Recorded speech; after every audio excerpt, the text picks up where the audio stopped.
Tired of squinting at tiny product pictures on your phone when browsing TikTok Shop?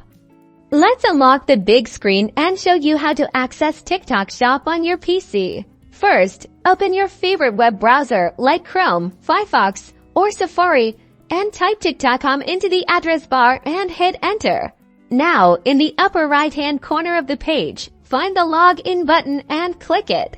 A window will pop up that will present all the different ways to log in, like using your phone number, email address, username, or through platforms like Facebook or Google. Choose the option you use to create your account and follow the on-screen instructions to log in. Once you're logged into your TikTok account, look for the search bar at the upper part of the screen and click on it.